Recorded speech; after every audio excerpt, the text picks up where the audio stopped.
Before we start, just a quick reminder to hit that subscribe button. Only 2% are subscribed at 1,000 subscribers. I'll be posting a special video. My thumb hit decline on my husband's call as I knocked. For a second, I just stared at the glowing screen. My name is Claire. I was 32 that night.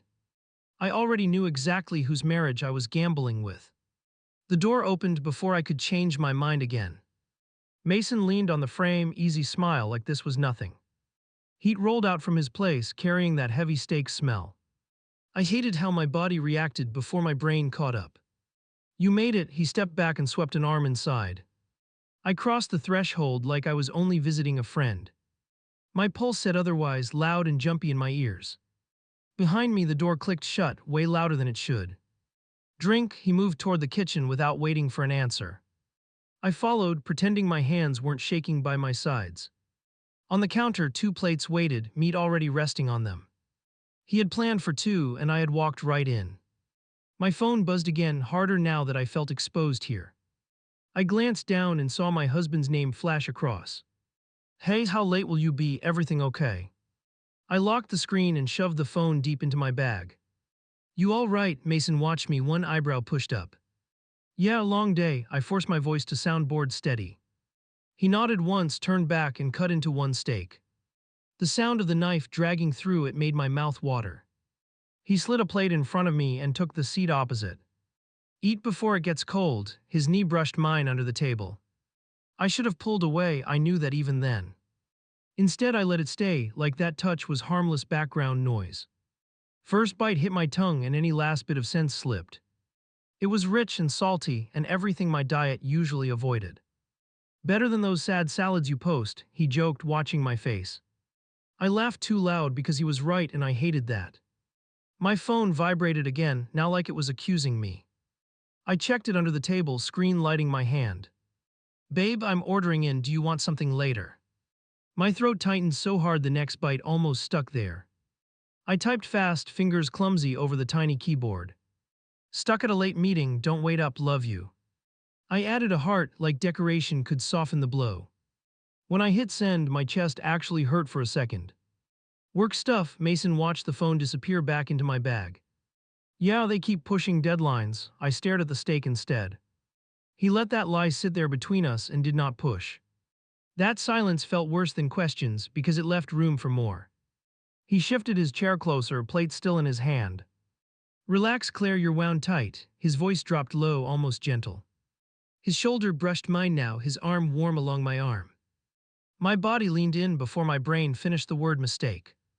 I took another big bite, like chewing could stall everything. Instead, it just slowed my words while my thoughts ran wild. If I stop now, I can still say it was nothing. That line sounded thin even inside my own head. "You don't have to rush back, do you?" He kept his eyes on me. I swallowed hard, feeling the meat sit heavy in my stomach. "Not really." The answer came out too quick, too ready. There it was, the tiny yes that cracked everything wide open. He took my plate, set it in the sink without looking away. Then he stood right in front of me, close enough to touch. "Tell me if you want to leave." His hand hovered near mine. I didn't move, which was the same as begging him not to stop. When his fingers finally closed over my wrist, I let them stay. My heart hammered so fast it made my vision blur at edges. He guided me toward the bedroom, steps slow enough to refuse.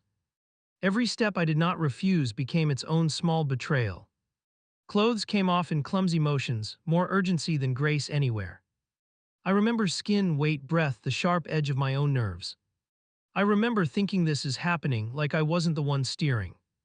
I remember not once saying no, even when I thought the word. When it was over, the room felt smaller, like air had thinned. My body hummed, my conscience screamed, neither matching the other at all. He brushed hair from my face like this was some sweet secret. That gentle touch made the whole thing feel even uglier inside me. I rolled away and reached for my phone with stiff fingers. 3 new messages from my husband stacked on the screen. "You okay? Call me when you get a second." I stared until the words blurred, then wiped my eyes hard. "You need to go." Mason propped himself on one elbow beside me.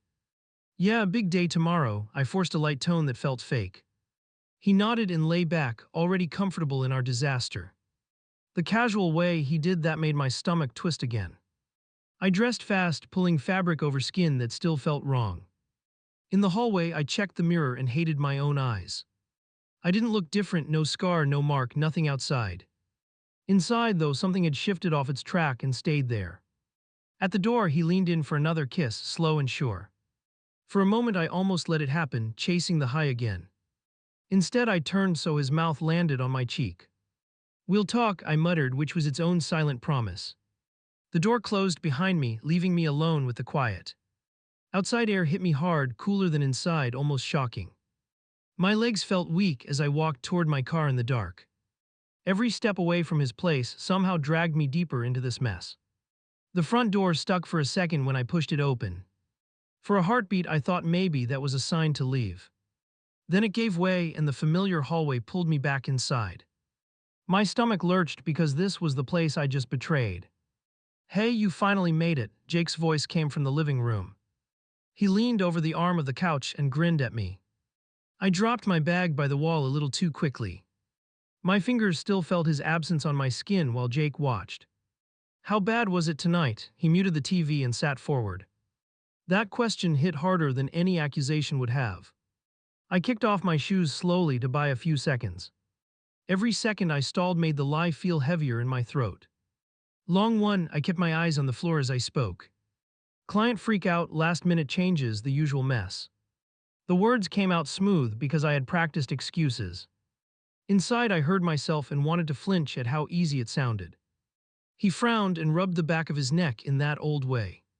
"Should have texted more, I was kind of worried actually." The word worried made something clamp down behind my ribs. I forced a shrug like it was no big deal for anyone. "I sent a message, signal must have glitched or something."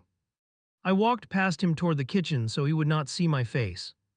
Behind me I heard the couch creak and then his footsteps. I opened the fridge even though I was still full of meat. "I saved you some food." His hand brushed my back as he passed. He pulled a container from the fridge and popped the lid off. A mix of cold sauce and starch hit my nose and turned me. It smelled tired compared to what I had just swallowed upstairs. My stomach flipped, not from hunger this time but from disgust. Not at the food, at myself for even thinking that comparison. "I grabbed something on the way," I blurted, maybe a little fast. I was starving after the meeting and couldn't really wait. He paused with the container halfway to the counter and squinted. "Fast food again, thought you were trying to eat cleaner." His voice sounded curious, not accusing, which somehow hurt more. I grabbed a glass from the cabinet just to do something. "I know I slipped tonight, I was wiped out." I filled the glass almost to the rim and took a long drink. If I kept my mouth occupied, I could not say anything stupid. That was my logic anyway, while my heart pounded against my chest. Jake moved closer and bumped my shoulder with his. "You push yourself too hard, you always have that problem." He sounded proud, like dedication was some heroic quality in me. I almost laughed because if he saw the truth he would choke. "You should crash early." His hand slid around my waist and squeezed. "They can survive without you one night, the world will not end." That casual joke landed right on top of what I had done. I leaned into him because guilt made my knees feel unreliable.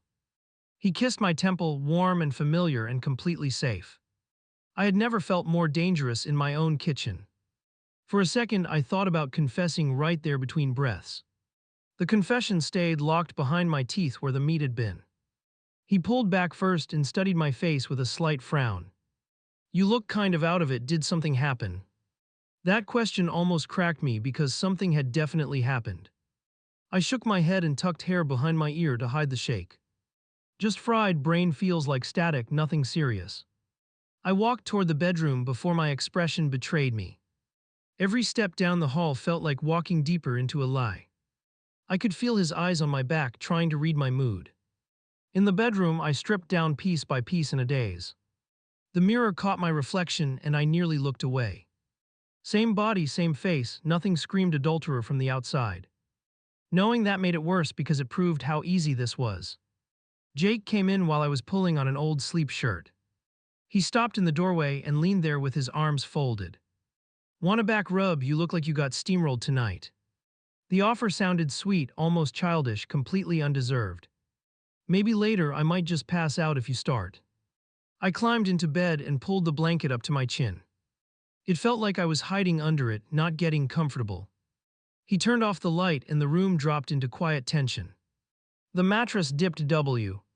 He lay down beside me. His hand found my hip and rested there, calm and protective. I missed you tonight, he whispered into the dark between us. Those 4 words sliced straight through every cheap thrill from earlier.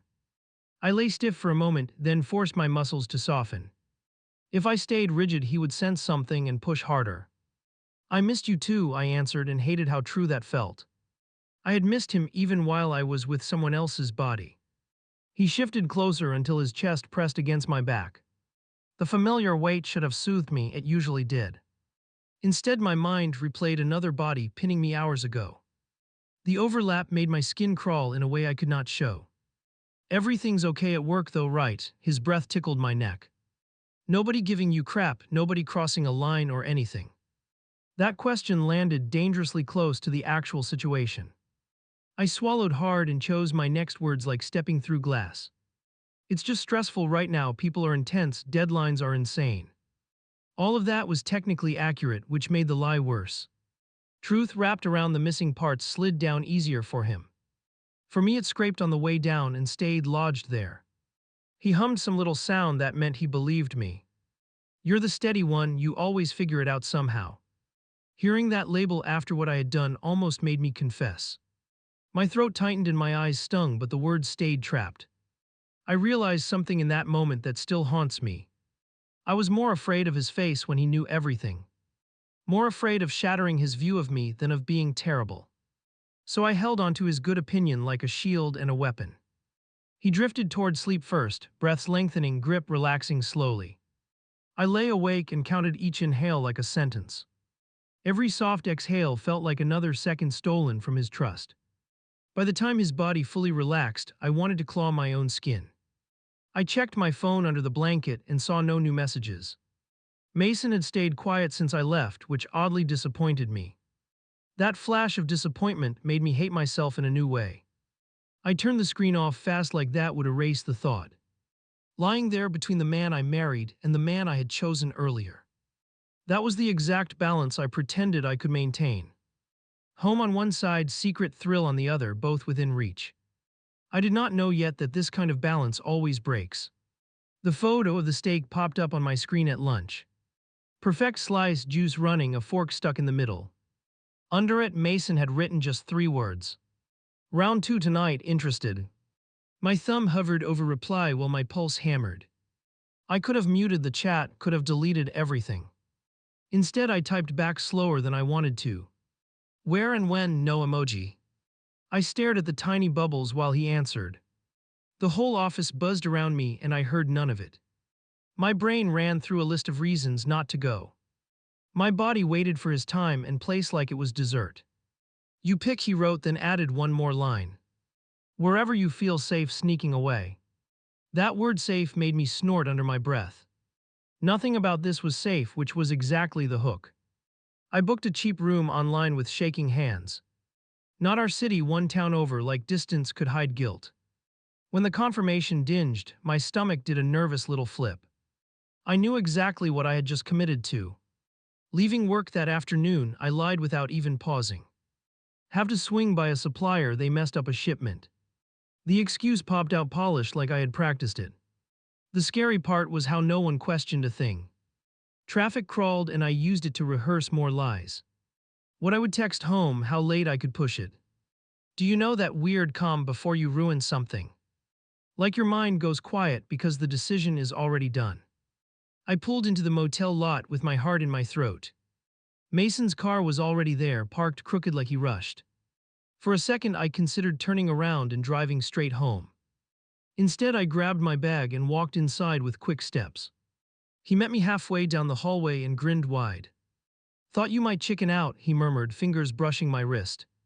I laughed once, short and tight, more nerves than amusement. If I was honest, I kind of wished I had.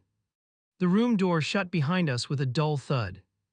There was no small talk this time, no pretense of dinner. His hands were on me before my bag hit the floor. I let it happen, every movement a choice I did not stop. It was rougher this time, less hesitation on both sides. I knew what he liked now, he knew where I melted. I hate admitting this, but my body responded faster. Familiar sin is a quicker drug than the first dose. Afterward, I sat on the edge of the bed and shook. Not from passion, from the rush wearing off too fast. My phone buzzed on the nightstand with a new message. Jake right on time asking about my evening. How is it going? Everything sorted. Two simple questions, no suspicion in them yet. I typed back with fingers that still trembled slightly. Running behind, might be late, save dinner if you order. Mason came out of the bathroom drying his hair with a towel. He glanced at my screen and smirked like this was a game. All good at home, he tossed the towel onto the chair. His casual tone made my spine go cold for a second. Yeah, all good, I answered, swallowing that chill down. I started gathering my things faster than I needed. If I hit the road now, I can still beat him. That sentence sounded like I was racing my own husband. On the drive back, I noticed something new that scared me. The guilt still hurt, but there was excitement on top. I was already replaying what we had done, planning future details. That was the moment it stopped being an accident in my mind. Days passed and the pattern settled in without much effort. Not every day, but often enough that my body kept score. A late lunch here, an invented meeting there, always with cover. Each time I crossed the line a little faster. At home, the stories came easier on my tongue. I blamed traffic, demanding clients, office chaos, anything but myself. Jake listened, rubbed my shoulders, warmed leftovers without complaint. He praised how hard I worked and I let him. One afternoon, he walked into the bathroom while I fixed my hair. I had just deleted a text from Mason that said hungry yet. Jake leaned on the doorway and studied my reflection for a beat. You've been glowing lately, he commented, almost teasing. My stomach clenched so hard I nearly dropped the brush. If only, I joked, keeping my eyes on my own face. Probably just stress making me lose it, I forced a half smile. I could feel his gaze searching for something off. You sure they're not burying you over there? He crossed his arms. Feels like I barely see you awake these days. That line hit a sore spot because it was true. He saw the hours, not the actual place I was spending them. I walked over and wrapped my arms around his waist. Physical affection was my favorite distraction, always had been. If it gets too crazy, I'll bail, I promise, I murmured. We both knew I almost never backed out of obligations. Then came the cookout that should have been just another weekend. We pulled up to our friend's house with a tray in my lap. Music drifted from the backyard, voices, laughter, the usual weekend noise. I climbed out of the car and froze mid-step. Mason stood near the grill with a drink in his hand. He turned at the sound of our arrival and his eyes widened. Our shock must have matched because his mouth actually dropped for a second. Then he recovered fast and gave a casual wave. Jake lifted the tray from my hands and headed inside. He did not notice the weird beat between me and Mason yet. You know him? He asked over his shoulder while we walked in. I felt my pulse jump, then forced it back down. Yeah, from work, I answered, keeping my tone light and bored. Didn't know he was friends with Mark, small world. The phrase small world tasted bitter as soon as I used it. Of course, my double life would eventually collide in daylight. Out back, the air was thick with smoke and chatter. Mason greeted Jake with a firm handshake and easy smile. She never told me you were this guy's husband, he joked. My laugh came out sharp enough that a few people glanced over. Jake grinned and clapped him on the shoulder, completely at ease. Guess she keeps some secrets, he tossed out playfully. Everyone chuckled and I forced my face into a relaxed mask. Inside, those words landed like a warning I refused to hear. At the food table, Mason drifted closer while others grabbed plates. Did not expect you here, he muttered without looking directly at me. Same, I answered, reaching for anything to keep my hands busy. Be careful, I added under my breath, barely moving my lips. He flicked his gaze toward Jake across the yard, then back. I always am, he replied, which was a complete lie. His fingers brushed mine as he passed a serving spoon. It was nothing, and it was everything in that crowded yard. Later, I caught Jake watching us from near the cooler. His expression was unreadable, not joking, not angry, just sharp. Our eyes met and he lifted his drink slightly like a question. My face heated and I turned toward another conversation too quickly. When we finally left, the ride home felt heavier than usual. He tapped the steering wheel, quiet, lost in his own thoughts. "So that guy really works with you?" he asked at last. "Yeah," I answered, hoping my voice did not sound strained. "He seems to like you," he added, almost casual, eyes on the road. "Kind of flirty vibe there, or am I imagining things?" My chest tightened because he was not imagining anything actually. I forced a snort and waved my hand as if dismissing it. "That's just how he is with everyone," I replied, rolling my eyes. "Office clown, you know the type, no off switch at all." I layered annoyance over my words to sell the picture. He nodded slowly, but the tension stayed coiled in the car. That night after Jake fell asleep, my phone buzzed again. Mason, this time with a message that made my pulse spike. "Your husband seems cool, hope I did not make things weird. Also, you looked incredible today, could not stop thinking about earlier." Earlier? He meant the motel, not the cookout, and we both knew it. My thumb hovered over delete, over block, over every smart choice. Instead, I typed back 3 reckless words. "We need to talk." He laid my phone on the table and told me to sit. No hello, no greeting, just that one instruction in a flat tone. For a second, I thought he meant it as a joke. Then I saw his hands were steady while his jaw twitched. My phone looked wrong in front of him like that. Lock screen gone, message window open, my private life exposed. He had scrolled to the thread with Mason and left it there. My own words stared back at me louder than anything he could say. "How long?" His voice barely rose, which scared me more than shouting. He stood on the other side of the table like I was contagious. He did not look at my face, he watched the screen. The distance between us felt bigger than any motel room I had chosen. I opened my mouth and some broken sound came out instead. For a moment, I actually considered pretending it was nothing. Work joke, wrong number, anything dumb enough to throw out. Then my eyes landed on one specific photo and that option died. It was me, neck marked, hair a mess, bed behind me. A picture I had sent without thinking weeks earlier in a rush. Under it, my text about how his cooking ruined me for anyone else. Reading that line next to my husband's clenched fist made my stomach drop. "Answer the question." He tapped the screen once, not hard.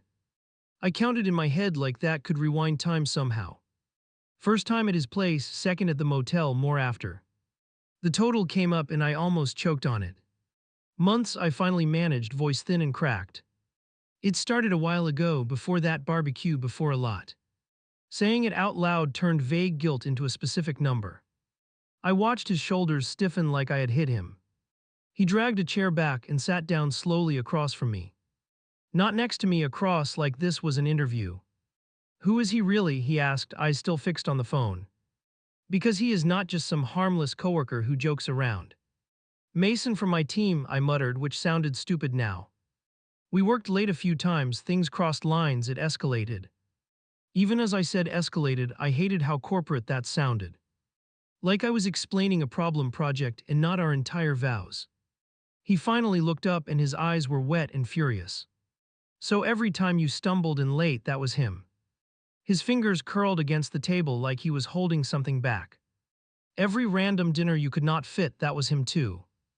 "Not every time," I blurted, clinging to that pathetic detail. That is how twisted my brain was right then.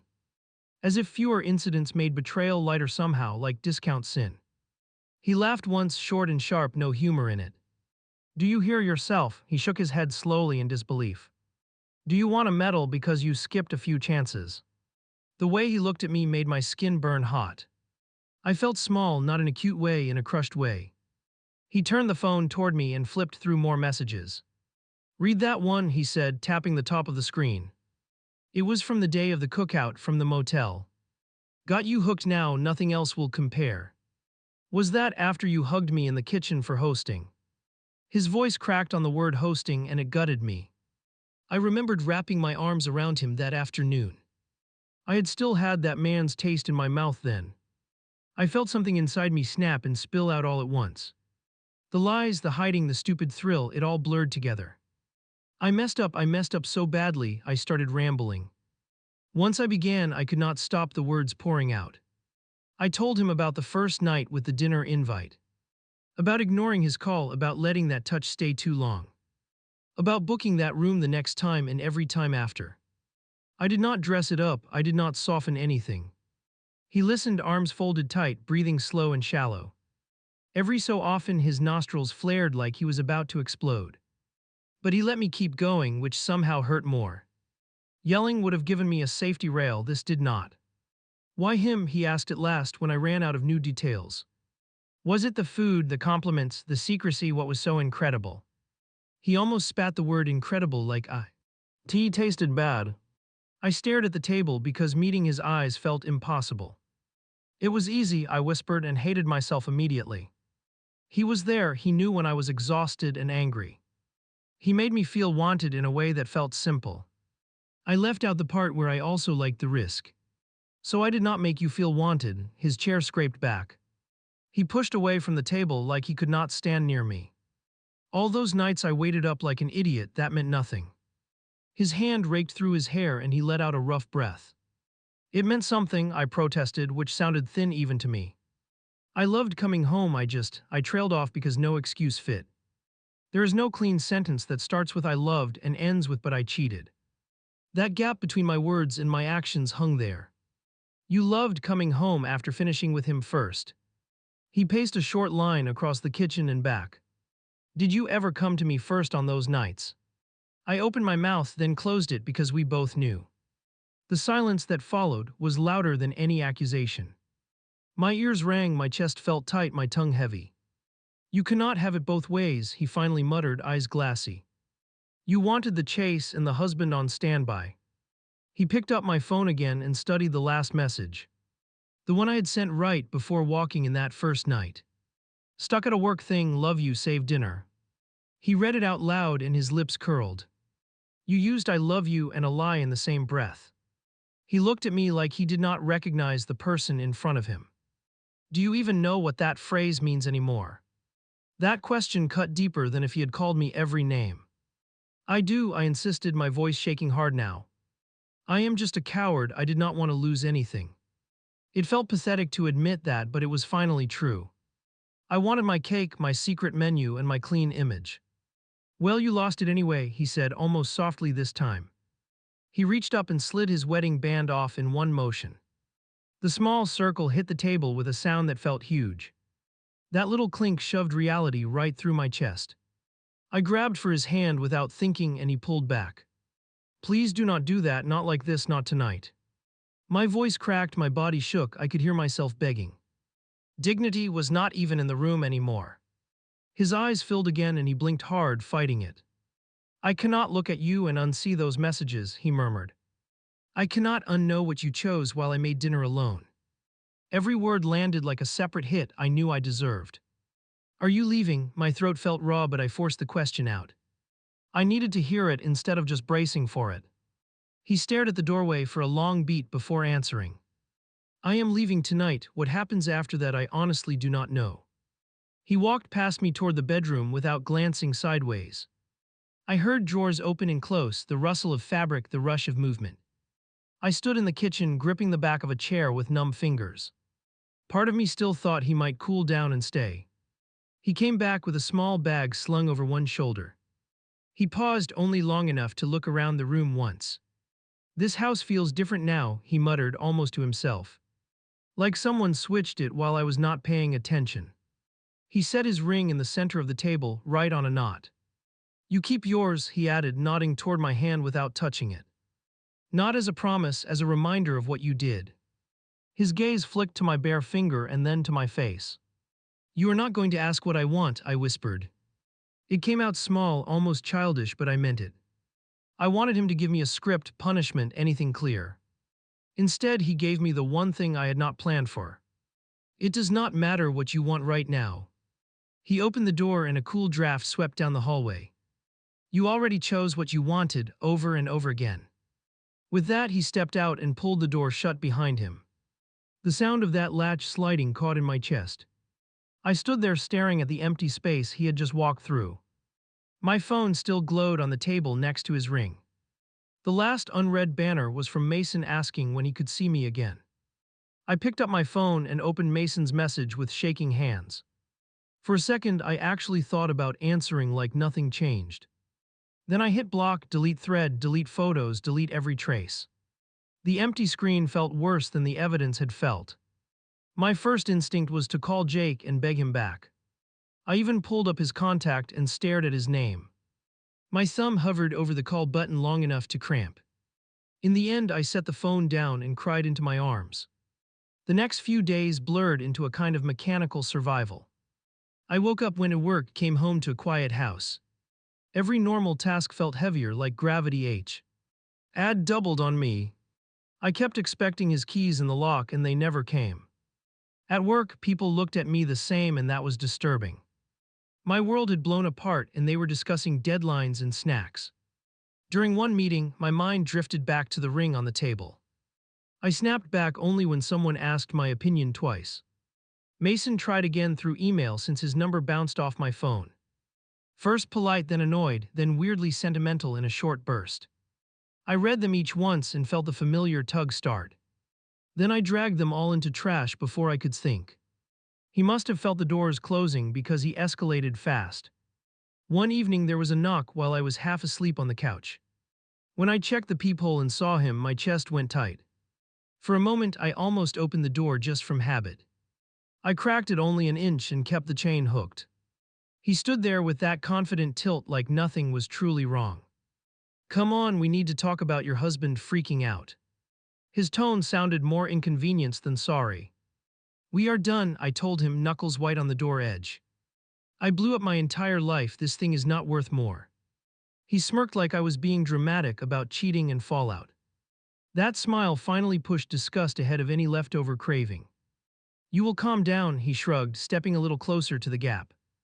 "Give it a week and you will miss me again." He started to reach for the door and my stomach lurched hard. I slammed it shut, jogged the deadbolt, and stepped back shaking. He raised his voice in the hallway, calling my name like a challenge. My heart raced, but underneath the panic there was something else. I was finally more scared of staying connected than being alone. After a minute he left, muttering loud enough for neighbors to hear. That night, silence in the house pressed on my ears. I pulled out my laptop and searched for therapists like a desperate person. Not couples counseling, just someone willing to listen to the mess. I picked the first one with an open slot and sent an email. Walking into that office a few days later felt like walking into court. She motioned to the chair and waited while I sat and fidgeted. "So what brings you here?" she asked once I finally settled. The normal question hit harder than any lecture would have. "I cheated on my husband and he left," I blurted immediately. The words tumbled out faster than my brain could shape them. I waited for judgment, for a wince, for her to lean back. She only nodded once and asked when it started. In that room I had no excuse and nowhere to hide. I talked, stopped, wiped my face, then talked some more. Every rationalization came out thin and ugly under fluorescent lights. Hearing myself admit I liked the chase made my skin crawl. "Are you here to get him back or to understand yourself?" Her question cut through my rambling like a sharp line on paper. I opened my mouth to answer and nothing came out first. Eventually I whispered both, but if I have to choose myself. That was the first honest thing I said in weeks. We made a list of concrete steps, not some vague regret. Cut contact, accept consequences, tell the truth if he asked more. And keep showing up here even when shame screamed at me. Leaving her office, I expected to feel lighter and I did not. Instead, everything felt more solid, like the floor had returned. I had fewer illusions to hide behind and more responsibility. That is the ugly part of real repentance, by the way. A week after Jake walked out, I texted him just 2 lines. I told him I had started therapy, no pressure to respond. I added that I knew I had no right to ask anything. Then I put the phone down and forced myself not to stare. He answered the next morning with one short message. "Coffee, public place, middle of the day, no drama." My hands shook so hard I dropped the phone on the bed. I picked it up and typed yes before I could overthink. At the cafe, I arrived early and grabbed a small table. When he walked in, my lungs forgot how to work for a beat. He looked tired in a way that had nothing to do with sleep. Seeing what I had done to his face hit me like a punch. He sat across from me and wrapped both hands around his cup. No hug, no smile, just a guarded nod between us. "How is the therapist?" he asked, eyes on the foam. "Or is that another story I am supposed to swallow?" It is real, I answered, forcing my voice steady by sheer will. I am going every week, I am not talking circles in there. He lifted his gaze then and searched mine for any lie. I held still and let him look, even though it burned. Are you still seeing him? His jaw flexed once on the word. The question hit right at the source point in all this. No, I said, and that was finally a clean truth. He came by once, I shut the door, I am done. He watched my face for a long moment, then nodded slowly. I wanted decay. Now if you were serious or just caught. His fingers tapped the side of the cup in slow rhythm. Because there is a difference between regret and being exposed. I know, I said, and I actually meant it this time. I did not stop because you found out I should have earlier. That sounded weak and I heard it, but I kept going. I like who I am around you more than who I was there. He looked away at that, eyes wet, breathing uneven for a moment. I do not trust you, he said, words landing heavy between us. I am not sure I ever will again, not like before. Hearing it out loud hurt, but there was no surprise left. I am not asking for trust, I answered, surprising both of us. I am asking for a chance to become someone you could maybe respect. He frowned like the word respect startled him more than love. Respect feels very far away from this table right now. We sat in tense quiet while people chatted around us. Normal life buzzed on, completely unaware of our wreckage. Finally, he cleared his throat and set the empty cup aside. I am not ready to decide if this marriage is over. Those words hit like air after being held underwater too long. They did not promise anything, but they were not final either. He leaned back, watching my reaction like a test I might fail. I am watching what you do, not what you say from now on. I nodded and gripped my own cup so tight my fingers ached. I deserve that, I admitted, and the admission tasted rough. If you file tomorrow, I will sign, I know I earned that. If you do not, I will still keep doing the work. He studied me like he was trying to recognize something old in me. I am not giving you a roadmap, he said after a long pause. I am not reassuring you, I am not promising an ending. That is on you, on your therapist, on whatever you build next. Walking back to my car, I realized something sharp and uncomfortable. I had gone into that meeting hoping for clear punishment or forgiveness. Instead, I walked out with something worse and better at once. I walked out with responsibility and no guaranteed reward. At home that night, I removed my ring and set it beside his. I lined them up exactly even on the wood and stared. No dramatic speech, no audience, just two small bands in a kitchen. I knew this might be the closest those rings ever got again. That was the night I understood this was not rock bottom yet. Losing him was the fall, learning to live without shortcuts was the crash. Real repentance was going to cost me comfort, ego, and control. And I was only at the very start of paying that bill. I crushed the paper cup in my hand as he spoke. We were on a couch again, but not our own couch. 12 months and I still picture that motel every night. Hearing him say motel out loud made my stomach roll. The counselor watched us, pen resting on her notebook in silence. I do not want to keep replaying it, he went on. But my brain does not care what I want anymore. I stared at his hands and tried not to cry in defense. What do you feel when she talks about changing? The counselor leaned forward a little, eyes flicking between us. He let out a breath that sounded more like a laugh. Honestly, I am waiting for the moment it fades again. That one landed hard because I knew exactly what he meant. I used to sprint at problems, then relax once panic cooled. Now every week I dragged myself in here anyway on purpose. Fear brought me in first, but it was not why I stayed. Can I ask you something direct? I looked at both of them. Would you rather I stayed the person who cheated easily? Or this version who is annoying and honest and uncomfortable? My voice shook, but I did not hide behind pretty sentences. He rubbed his forehead, thinking longer than I liked. I would rather you had never done it at all. But if I have to pick, this new version feels real. I just do not know if I can love her safely. That felt like someone stripped the floor but left the walls. I nodded because arguing would only cheapen what he had shared. The counselor broke the tension with a simple assignment. Next week, bring one example where you chose transparency over comfort. Driving home, the car stayed quiet except for the turn signal. Do you hate coming to those sessions? I finally asked. He kept his eyes on the road for a long stretch. I hate why we are there, he answered, voice rough and low. We pulled into the driveway and sat there with the engine off. I meant what I said, he added after a beat. I like this version of you better, even when it hurts. That does not erase anything, it just makes today bearable. Inside, I dropped my keys into the bowl and pulled out my phone. Here, I said, holding it toward him before I could overthink. Random spot check if you want one, no warning. My heart thumped hard, but my voice actually sounded normal. He blinked surprised, then took the phone without word. He scrolled through messages, opened my email, checked recent calls. I watched his eyes move, not his hands, waiting for any flicker. He set it back on the counter and nodded once. Do you hate that I do that? He asked quietly. A year ago, I would have called this controlling and walked away. Now I call it fair, I replied and meant every syllable. I am the one who turned normal reassurance into detective work.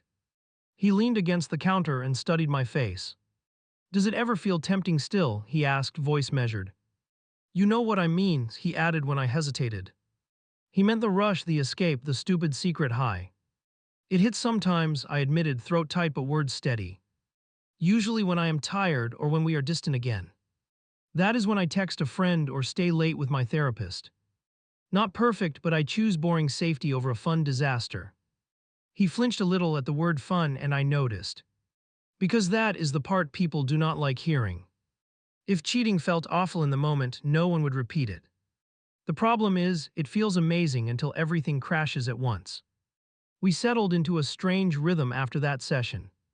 Still living apart, but he visited more often, especially on weekends. Sometimes he slept on the couch, sometimes in the bed, never assumed. Every choice felt deliberate, nothing on autopilot anymore between us. One Saturday afternoon, we walked downtown after lunch. It was his idea, which already felt like progress. We were mid-conversation about something stupid when he stopped cold. I followed his gaze and my entire body locked. Mason was across the street, carrying a takeout bag and laughing. He saw me first, then his eyes slid to Jake beside me. For a split second, old panic flooded me, pure adrenaline. Then something quieter cut through it like a clear line. I turned my head toward Jake and spoke before I could freeze. That is him right there in the gray jacket. My chest rattled, but my voice actually held. I am not walking over there, I am staying with you. Jake's jaw tensed so hard I could see the muscle jump. He watched Mason a moment longer, eyes dark, shoulders squared. Then he looked back at me and searched my expression.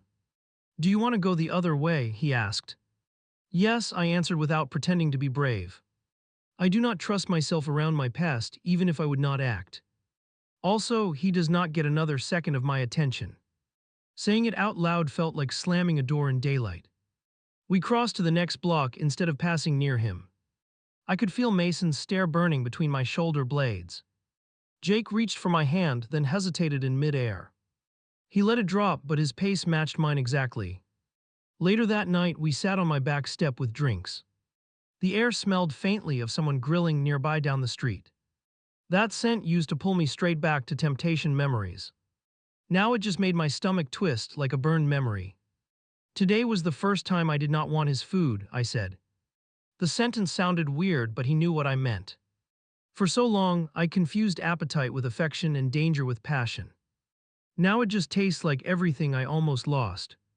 He stared into his cup, then out toward the dark yard.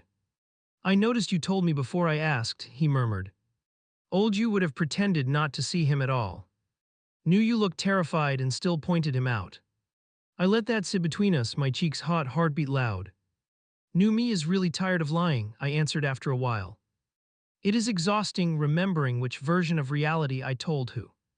One timeline is plenty for the rest of my life. He huffed out a breath that was almost a laugh. You talk like someone on a recovery show now, he said. I winced, then shrugged because he was not wrong. Yeah, but I am finally recovering from the right thing. A few weeks later, he came over on a weeknight unexpectedly. I opened the door and saw an overnight bag on his shoulder. My pulse jumped, but I forced myself not to read ahead. Do you want to come in? I asked, keeping it simple. He walked past me, dropped the bag by the wall, and looked around. The house had changed in small ways, not dramatic renovations. More of my own work, fewer reminders of past comfort. He noticed the empty space where our framed wedding photo used to hang. Where is the picture? He nodded toward the blank spot. In the closet, I answered, hands twisting together once. I was staring at it every night and torturing myself. It belonged somewhere safe, not somewhere I used as punishment. He considered that, eyes narrowing, mouth pressed in a thin line. That sounds like an actual boundary, not just guilt. I opened my mouth to defend myself, then realized I did not need to. He was giving me credit, not accusing, and my chest ached. We ended up on the porch as the sun slipped behind the trees. He sat on th. He top step, elbows on his knees, head low. I took the step below, close enough to hear him breathe. For once, neither of us filled the quiet too fast. I get why you chase something new, he said suddenly. The words came out slow, like they scraped on the way. I stopped paying attention to certain things, got comfortable, took you for granted. That does not excuse anything you did, but I see my part. Hearing that did not feel like relief, it felt heavy. I am not letting you share the blame with me, I replied. You deserved a conversation, a fight, a meltdown, not a secret affair. I cheated because it was easy and exciting, not because you failed. He rubbed his face with both hands and let them drop. Maybe, he conceded, voice low, almost resigned. But if we ever try for a version 2, I want honesty both ways. I need you to tell me when you are starving before you crash. I nodded hard enough that my neck hurt. I will probably overshare now, to be honest. You might get sick of hearing every stupid urge passing through my head. That is the cost of me never blindsiding you again. He studied me for a long time after that, really looked. I am still not ready to say we are okay, he said. I am not ready to move back in or wear this again. He opened his hand and showed me his ring resting there. My chest clenched at the sight, but I stayed still. I did not reach for it, did not beg, did not push. He closed his fingers gently and slipped it back into his pocket. The soft click of metal against keys sounded like a held breath. What I can say, he went on, eyes on the dark yard, is that I see you doing the work even when I am exhausted by it. I see you choosing boring truths over pretty lies over and over. I see you letting me be angry without trying to fix it fast. Tears blurred the porch boards, but I kept my voice steady. That is all I can really offer, I admitted quietly. No promises of perfection, just 1,000 small choices stacked together. If that is not enough, I will still keep making them. He reached out then and rested his hand on my shoulder.